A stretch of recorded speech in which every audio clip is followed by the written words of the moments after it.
وقال الله تبارك وتعالى: وإذا تتلى عليه آياتنا ولى مستكبرا كأن لم يسمعها كأن في أذنيه وقرا فبشره بعذاب أليم.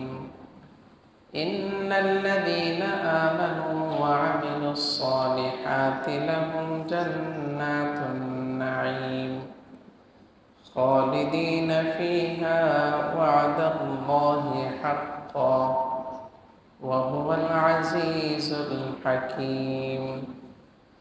خلق السماوات بغير عمد ترونها وألقى في الأرض رواسي أن تميد بكم وبث فيها من كل دابة وأنزلنا من السماء ماء فأنبتنا فيها من كل زوج كريم.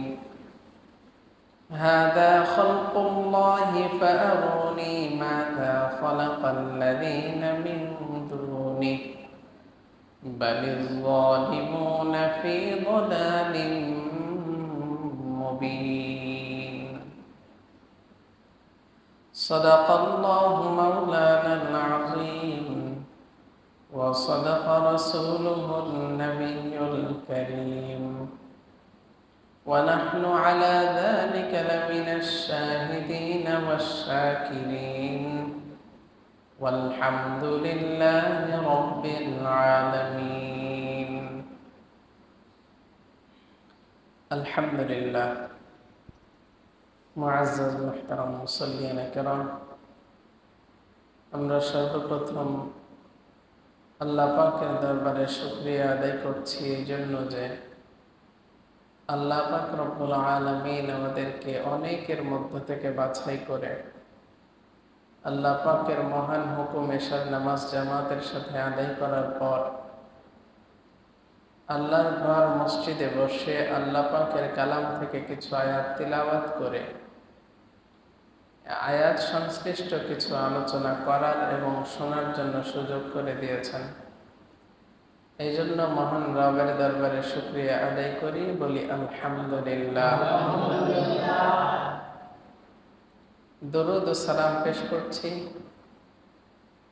সর্বকালের সর্বশ্রেষ্ঠ মহামানব আমাদের নবী, বিশ্ব নবী, সাইয়্যিদুল আম্বিয়া হযরত মুহাম্মদুর রাসূলুল্লাহ সাল্লাল্লাহু আলাইহি ওয়াসাল্লামের প্রতি, সাহাবায়ে কেরাম, শুহাদায়ে কেরাম, তাবেঈন, তাবে তাবেঈন, খুলাফায়ে রাশিদিন, আইম্মায়ে মুজতাহিদিন সহ পৃথিবীর শুরু থেকে নিয়ে আজ পর্যন্ত যারা যেখানে যে অবস্থায় দ্বীনের জন্য ভূমিকা পালন করেছেন এবং ঈমানের অবস্থায় যাদের মৃত্যু হয়েছে, আমরা আল্লাহ পাকের দরবারে তাদের জন্য জান্নাতের সুউচ্চ মাকাম কামনা করছি। সকলেই বলি আল্লাহুম্মা আমিন। মুহতারাম হাজিরিন, আমরা গত সপ্তাহে সূরাতুল লুকমানের ৬টি আয়াত সম্পর্কে জেনেছিলাম। আজকে ৭ নম্বর আয়াত থেকে ১১ নম্বর আয়াত পর্যন্ত তেলাওয়াত করেছি। আল্লাহ পাকের তৌফিক হলে ইনশাআল্লাহ এই আয়াত কয়টির বিষয়বস্তুগুলো আমরা জানার জন্য চেষ্টা করব ইনশাআল্লাহ। গত সপ্তাহের আলোচনার সাথে সংশ্লিষ্ট যেহেতু আজকের আলোচনাও কিছুটা, তাই গত সপ্তাহের আলোচনা থেকে অতি সংক্ষেপে কয়েকটি গুরুত্বপূর্ণ কথা আজকের আলোচনা বোঝার সুবিধার্থে নিয়ে আসব।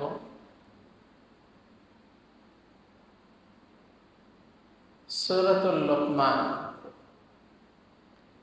এক ব্যক্তির নামে এই সূরার নামকরণ করা হয়েছে। যেই ব্যক্তি ছিলেন আল্লাহ পাকের একেবারে নৈকট্য হাসিল বান্দা, এতটাই স্বীকৃত লাভ করছেন যে আল্লাহ পাক রব্বুল আলামিন তার নামে সূরা নাযিল করে দিয়েছেন। সুবহানাল্লাহ।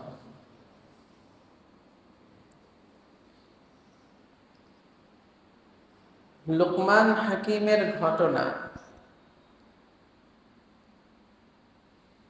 আল্লাহ পাক রব্বুল আলামিন শুরু থেকেই করেন নাই। লুকমান হাকিমের আলোচনা সূরাতুল লুকমানের দ্বিতীয় রুকু থেকে করছেন। প্রথম রুকুর মধ্যে লুকমান হাকিম সম্পর্কে কোনো কথা তেমন নাই। দ্বিতীয় রুকু থেকে লুকমান হাকিমের কথা চলে আসছে। নামকরণ করা হইল লুকমান নামে, কিন্তু লুকমানের আলোচনা প্রথমে না আসার কারণ হলো আল্লাহ পাক রব্বুল আলামিন প্রথমে বান্দাকে কিছু বিষয় স্মরণ করায়া দেন। মূল বিষয়বস্তুতে আসার আগে আমি যেমন আপনাদের সামনে প্রথমে খুতবা পড়ছি, খুতবার পরে তারপরে কোরআনের আয়াতগুলো তেলাওয়াত করছি, অনেকগুলো কথাও বলছি, এখনো কিন্তু আমাদের মূল আলোচনায় আমরা আসি নাই। যে কোনো বক্তা বা যে কোনো পরিচালক, যে কোনো উপস্থাপক প্রথমেই একটা বিষয়বস্তুকে সরাসরি সামনে নিয়ে আসেন না। বক্তা যখন বক্তব্য তার মূল পয়েন্টগুলো আলোচনা শুরু করেন, তার আগ পর্যন্ত অনেকক্ষণ সময় ধরে বিভিন্ন কথাবার্তা বলে মানুষকে তার দিকে আকৃষ্ট করে, তারপরে মূল কথাগুলো বলে। কি বলেন? কোন উপস্থাপক সরাসরি কিন্তু নাম ঘোষণা করে না। প্রথমে কিছু কথাবার্তা বলে, শ্রোতার দৃষ্টি আকর্ষণ করার পর তারপরে মূল কথাটা বলে। আল্লাহ পাক রব্বুল আলামিন সূরার নাম দিলেন লুকমান, কিন্তু লুকমানের ঘটনা প্রথমেই শুরু করেন নাই, আগে বিভিন্ন কথাবার্তা বলে নিচ্ছেন।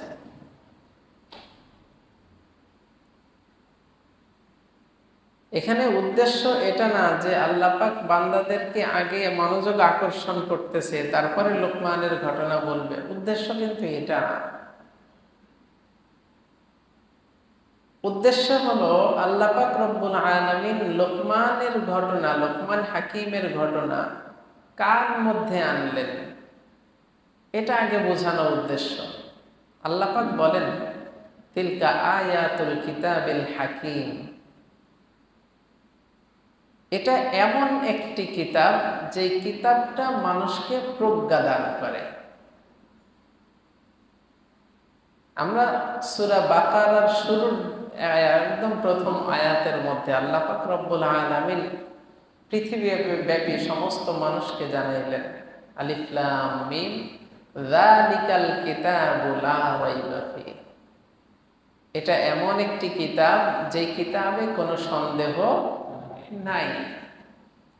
তো আল্লাহ পাক রব্বুল আলামিন লুকমান হাকিমের ঘটনা এমন একটি কিতাবের মধ্যে আনছেন যেই কিতাবটি পৃথিবী বিখ্যাত কিতাব, যেই কিতাবটির উপরে পৃথিবীর মধ্যে আর কোনো কিতাব উঠতে পারে না। এইগুলো হলো মূল বোঝানো উদ্দেশ্য। লুকমান হাকিমের ঘটনা, শিক্ষণীয় ঘটনাগুলো আসবে, আমাদের জীবনকে সুন্দর করার জন্য আসবে।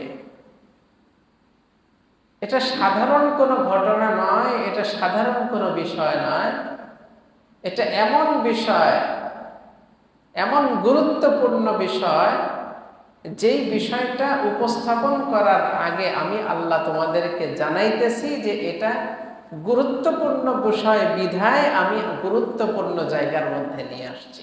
সুবহানাল্লাহ।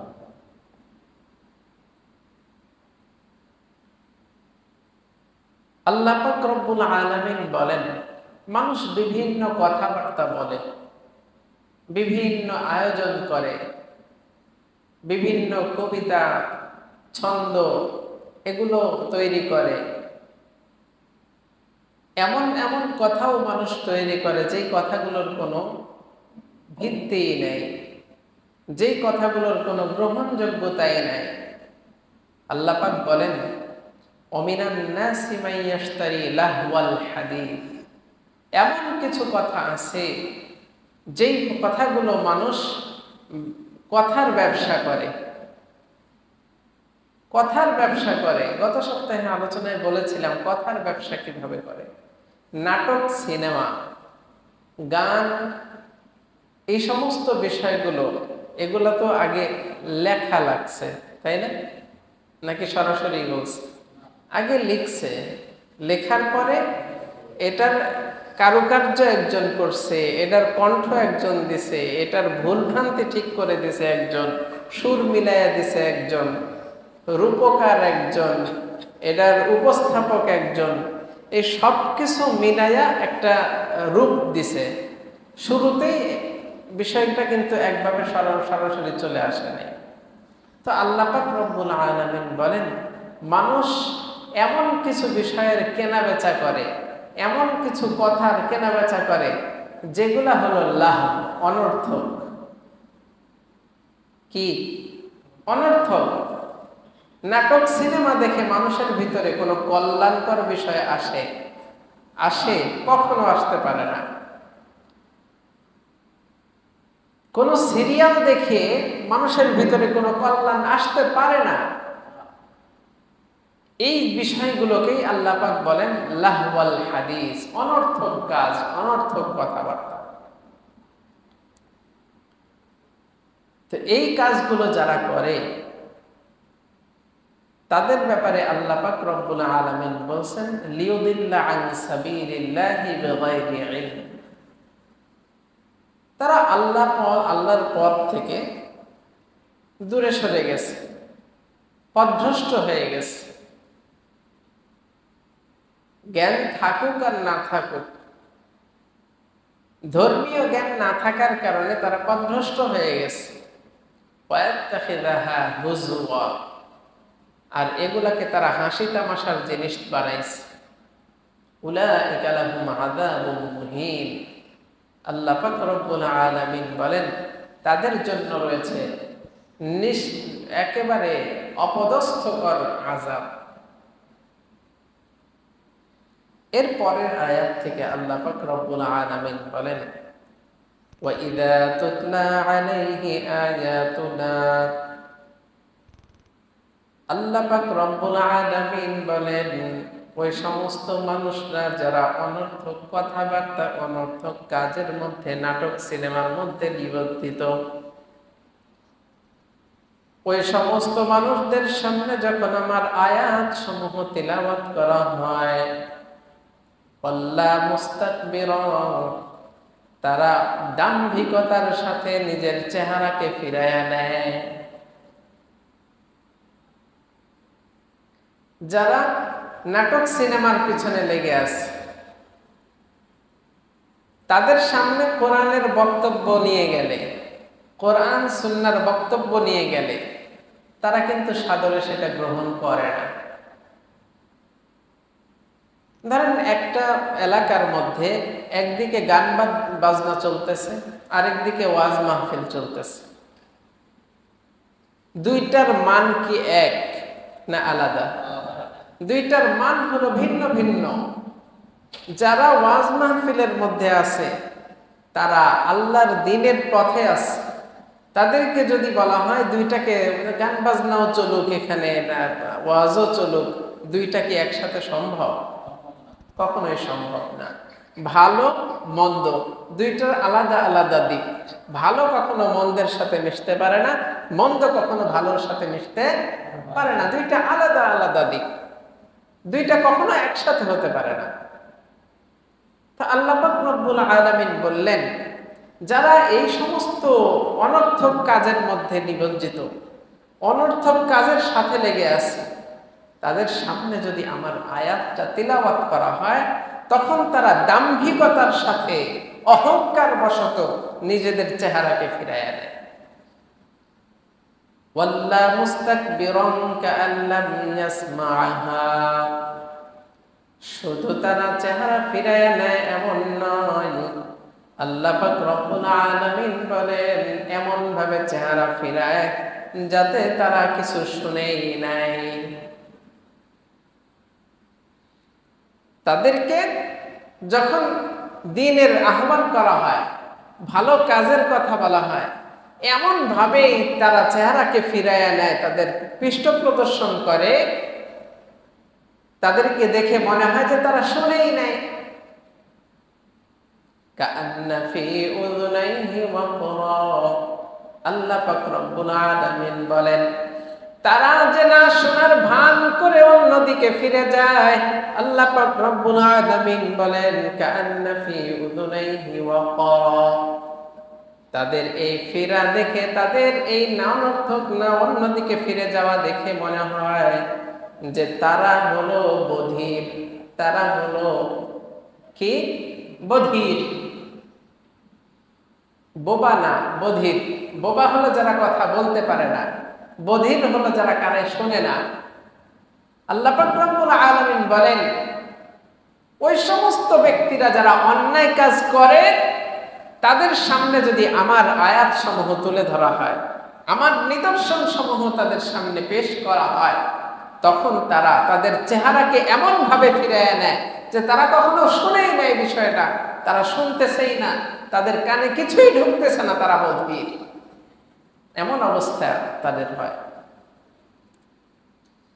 আল্লাহ পাক রব্বুল আলামিন ওই সমস্ত ব্যক্তিদের জন্য বলেন ফাবাশশিরহু বিআযাবিন আলীম, আমি আল্লাহর পক্ষ থেকে তাদেরকে তোমরা কষ্টদায়ক, যন্ত্রণাদায়ক আযাবের সুসংবাদ দিয়ে দাও। নাউযুবিল্লাহ। আযাবের আবার সুসংবাদ হয় নাকি?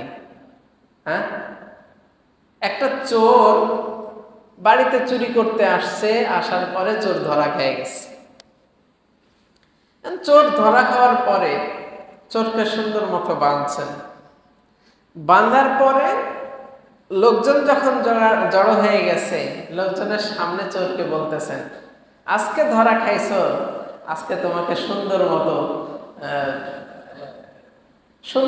কিছু দিব, আজকে তোমাকে ভালো কিছু দিব। আসলে কি ভালো কিছু দেওয়ার উদ্দেশ্য কি এটা যে তাকে আমি ভালো মন্দ খাওয়াবো, ভালো কিছু গিফট করব এমন? নাকি এই শব্দটা তাকে লাঞ্ছিত করার জন্য বলা হয়? লাঞ্ছিত করার জন্য বলা হয়। ঠিক আল্লাহ পাক রব্বুল আলামিন ওই সমস্ত ব্যক্তিদের উদ্দেশ্যে এই লাঞ্ছনাকর শব্দ ব্যবহার করছেন, ফাবাশশিরহু বিআযাবিন আলীম, তাদের জন্য যন্ত্রণাদায়ক শাস্তির সুসংবাদ দিয়ে দাও। আল্লাহু আকবার। এরপরে আল্লাহ পাক রব্বুল আলামিন বলেন, আল্লাহ পাকের কোরআনের ধারা হলো এমন, যেখানে আযাবের কথা আছে সেখানে শান্তির কথাও আছে। আল্লাহ পাক রব্বুল আলামিন বলেন ইন্নাল্লাযীনা আমানু ওয়া আমিলুস সালিহাত, নিশ্চয়ই যারা ঈমান আনছে, ওয়া আমিলুস সালিহাত, এবং যারা সৎকর্ম করে, যারা ঈমান আনে এবং সৎকর্ম করে, লাহুম জান্নাতুন নাঈম, আল্লাহ পাক রব্বুল আলামিন বলেন আমার পক্ষ থেকে তাদের জন্য নিয়ামতে ভরপুর জান্নাতের ব্যবস্থা আছে। সুবহানাল্লাহ। প্রথমে আযাবের কথা বললেন এক শ্রেণীর মানুষের জন্য, দ্বিতীয়ত শান্তির কথা বললেন, নিয়ামতে ভরপুর জান্নাতের কথা বললেন আরেক শ্রেণীর মানুষের জন্য। ওই যে আগেই বললাম, ভালো আর মন্দ এক হতে পারে না, ভালোর ফলাফল একরকম, মন্দের ফলাফল আরেক রকম।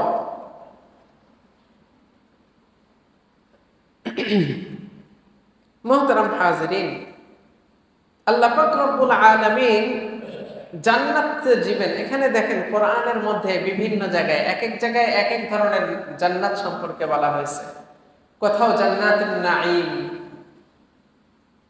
তারপরে কোন কোন জায়গায় জান্নাতুল ফিরদাউস নুজুলা, জান্নাতুল ফিরদাউস, জান্নাতুন নাঈম, বিভিন্ন নামে জান্নাতকে নামকরণ করা হয়। আচ্ছা বলেন তো, জান্নাতুন নাঈম, নেয়ামতে ভরপুর জান্নাত, এটা শুধু জান্নাতুন নাঈমের মধ্যেই আছে নাকি সমস্ত জান্নাতে? সমস্ত জান্নাতের মধ্যেই তো নিয়ামত আছে, কিন্তু জান্নাতুন নাঈম আলাদাভাবে বললেন কেন? আল্লাহ পাক রব্বুল আলামিন বান্দাদেরকে বোঝাইতে চান, আমি যেই জান্নাতের কথাই বলি না কেন বান্দা, সমস্ত নাজ নেয়ামত প্রত্যেকটা জান্নাতের মধ্যেই তোমরা পাবা। এক একটা গুণাগুণ এক এক সময় বর্ণনা করেন। সুবহানাল্লাহ।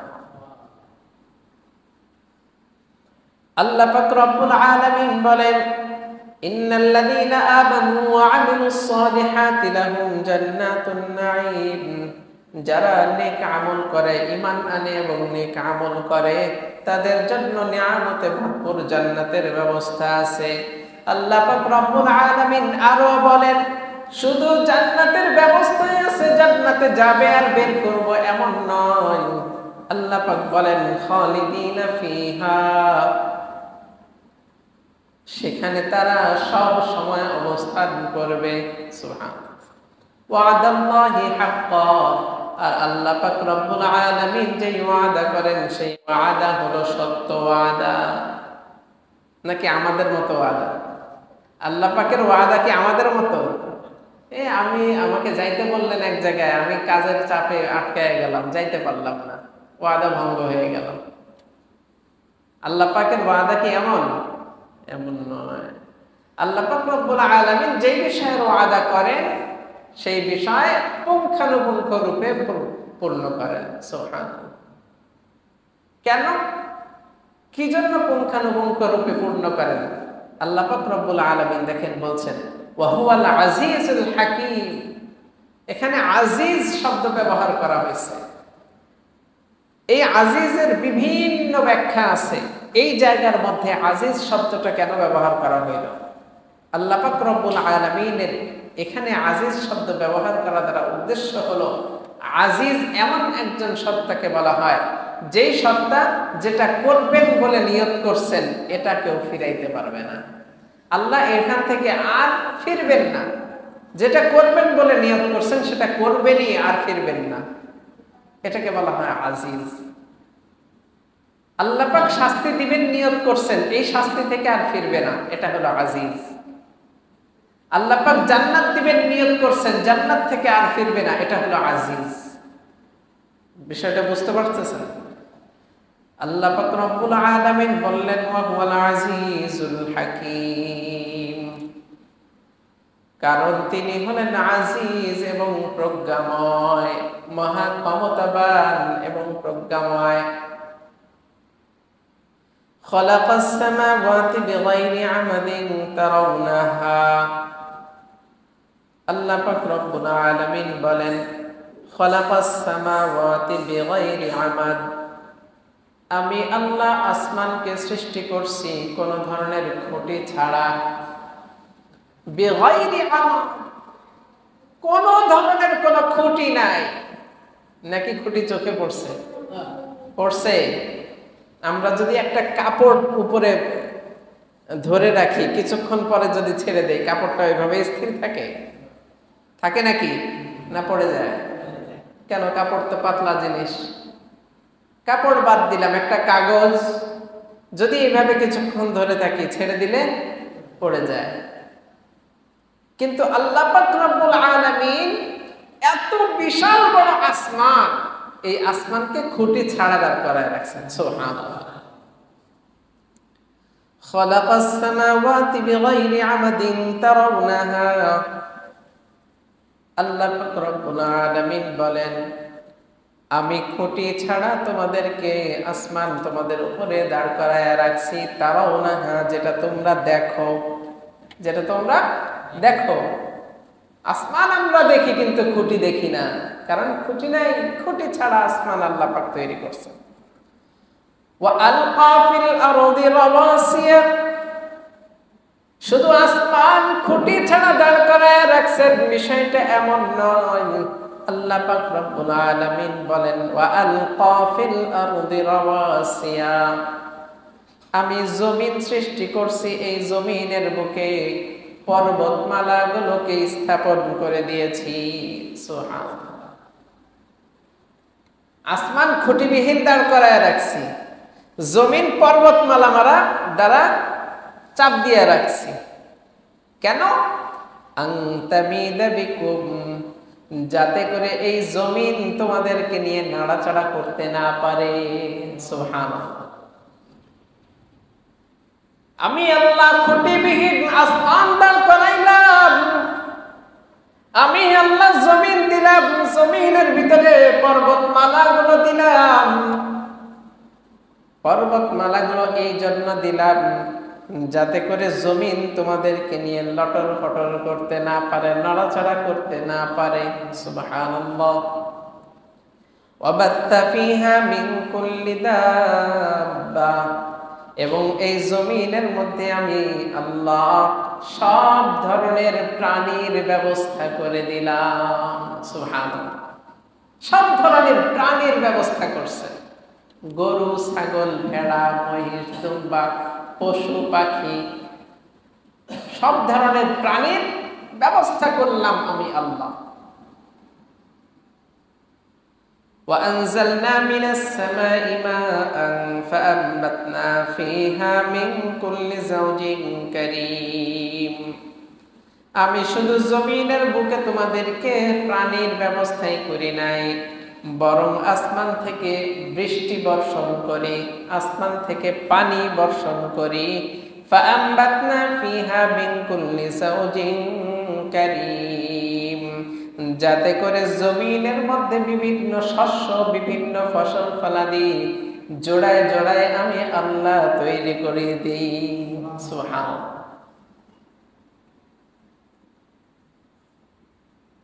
আল্লাহ পাক রব্বুল আলামিন দেখেন এখানে কত সুন্দরভাবে আমাদেরকে বুঝাইতে চান, যে জমিন আল্লাহ পাক সৃষ্টি করলেন, জমিনের মাটি তো একই রকম দেখতে, এই জমিন থেকে বিভিন্ন ধরনের গাছপালা হয় না? হয় না?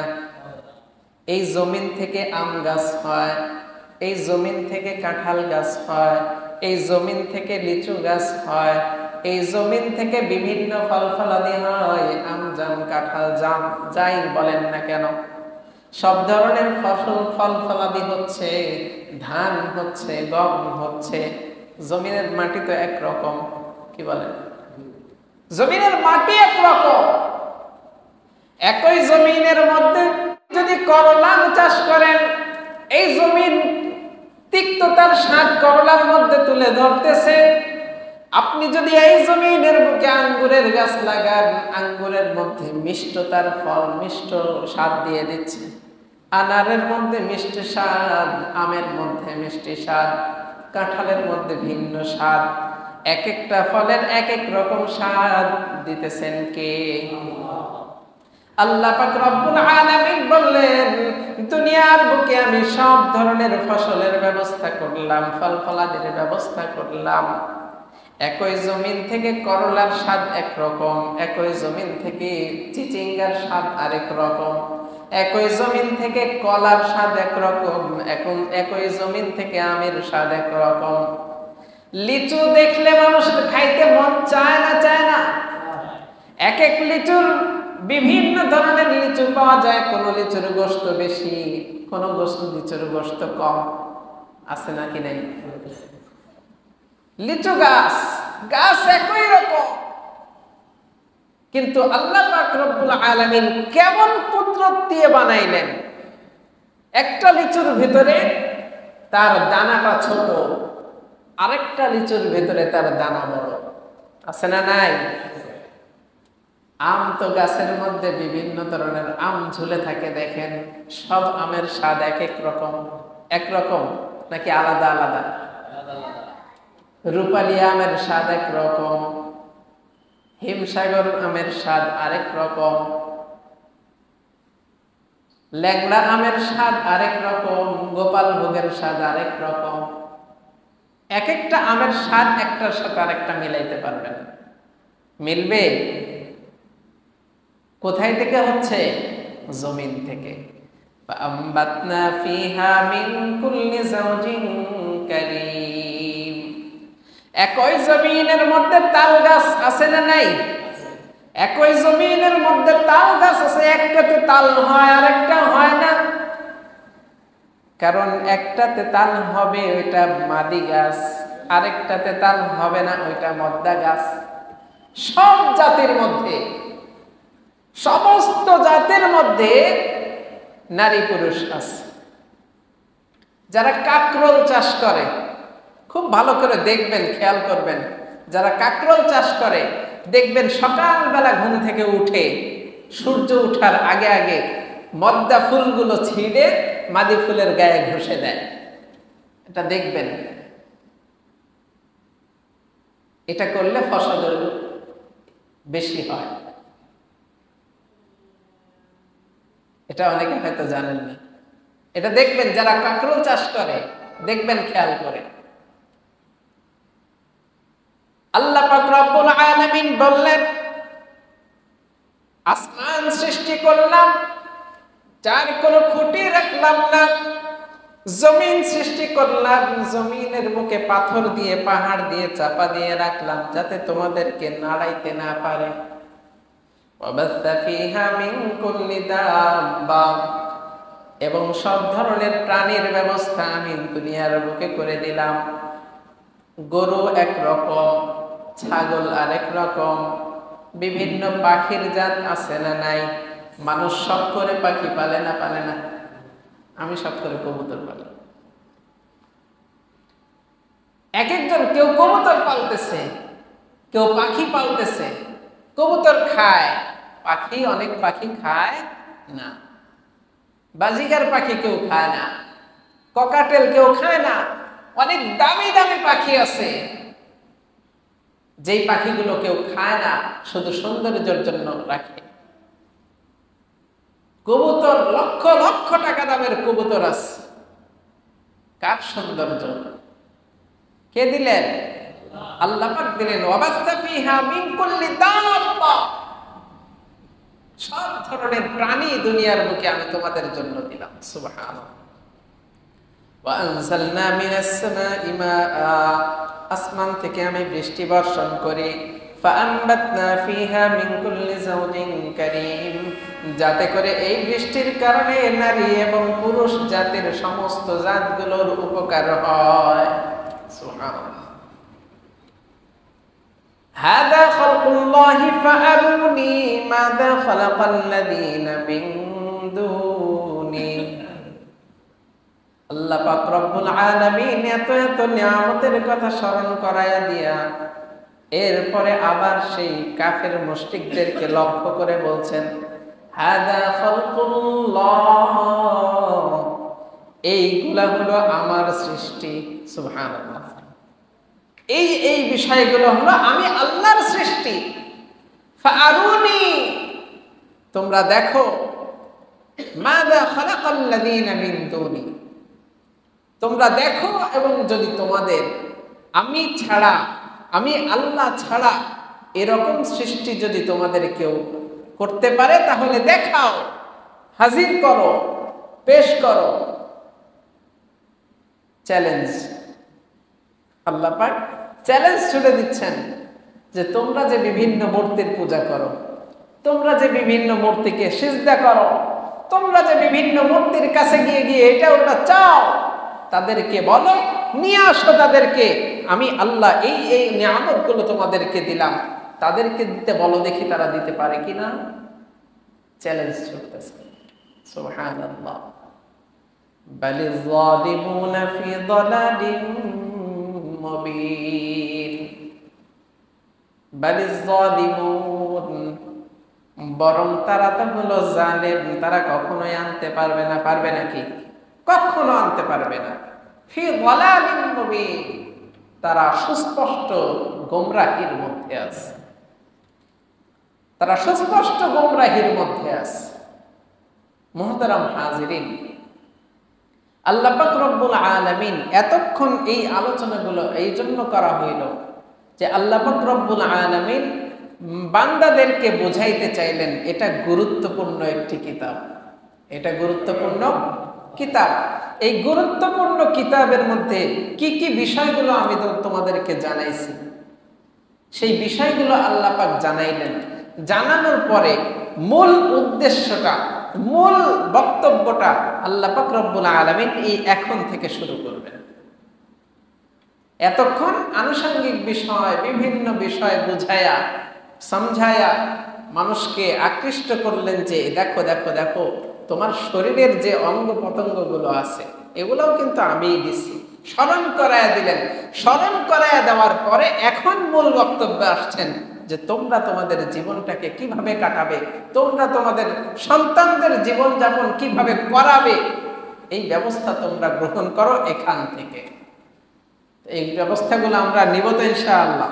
ইনশাআল্লাহ আগামী সপ্তাহে কিভাবে ব্যবস্থা নিব, লোকমান হাকিম তার সন্তানদেরকে কিভাবে ব্যবস্থা নেওয়ার কথা বলছেন, কোন কোন বিষয়গুলো করার কথা বলছেন, কোন কোন বিষয়গুলো থেকে আমাদেরকে ফিরে থাকার কথা বলছেন, তার সন্তানদেরকে ফিরে থাকার কথা বলছেন, সেই বিষয়গুলো আমরা আগামী সপ্তাহে জানবো ইনশাআল্লাহ। আল্লাহ পাক আমাদেরকে তৌফিক দান করেন।